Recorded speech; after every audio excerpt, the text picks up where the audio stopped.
You watched yourself do it in real time and couldn't stop, not because you didn't care, not because you wanted it to fail, but because something inside you, something you still don't fully understand, decided that good things weren't safe. That happiness was temporary. That waiting for something to go wrong was smarter than believing it wouldn't. So you made it go wrong yourself, because at least that way you were in control of when it ended. And the worst part isn't what you lost. The worst part is that you saw it coming.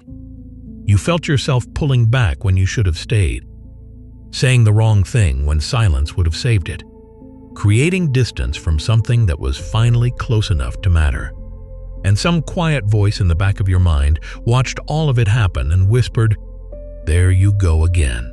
And here's what makes self-sabotage so invisible until it's too late. It never feels like destruction while it's happening. It feels like protection. It feels like being realistic, like not getting your hopes up, like preparing yourself for the inevitable disappointment so it doesn't hit as hard when it comes. It feels like intelligence, like you're the only one smart enough to see that good things don't last.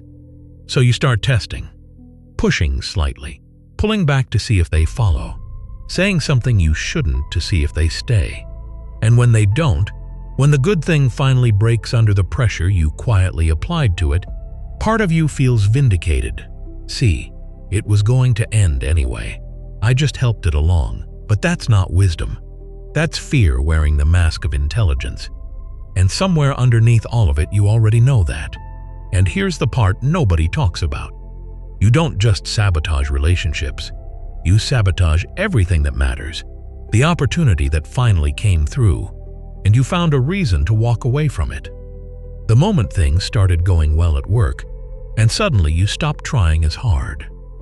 The friendship that was becoming something real, and you went quiet for no reason you could explain. The version of your life that was finally starting to look like what you wanted, and you picked it apart until it didn't anymore. Because somewhere deep inside you, there is a belief so old you've forgotten where it came from. A belief that says you don't get to keep good things, that happiness is borrowed, that the universe made a mistake by giving you something this good, and it's only a matter of time before it corrects itself. So you correct it first. You take it away from yourself before it gets taken. Because losing something you destroyed yourself hurts less than losing something you actually believed in. That's the cruelest logic you've ever lived by. And it's been running in the background of your life for years. And over time, this pattern starts to define how you see yourself. You start believing you are someone who ruins things. Not someone who got scared. Not someone who was protecting themselves from pain they didn't know how to survive. Just someone who ruins things. And that identity becomes a self-fulfilling prophecy.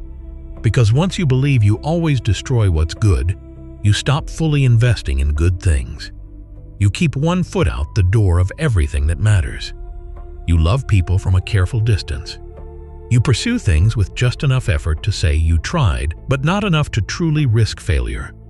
You build a life that is safe from loss because it is safe from anything worth losing.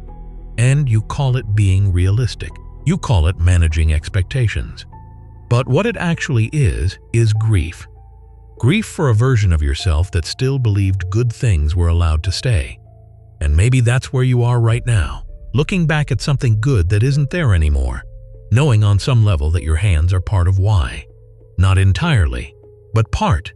And the question that sits with you isn't why did it end? The question is, why did I help it? Why does part of me always seem to reach for the exit before the exit reaches for me? And the honest answer, the one you've been circling around for a long time, is that somewhere along the way you learned that good things leave. Maybe people left. Maybe things were taken. Maybe you were let down so many times by things that seemed permanent that your nervous system stopped believing in permanence altogether. And now it protects you the only way it knows how, by ending things before they end you. That's not a character flaw. That's a scar. And scars don't mean you're broken. They mean you survived something that tried to break you. The pattern can change. Not overnight, not easily, but it can change. The first step is simply this, seeing it clearly, without shame, without verdict, just seeing it for what it actually is, fear, dressed up as self-destruction, protecting you from a pain it no longer needs to protect you from.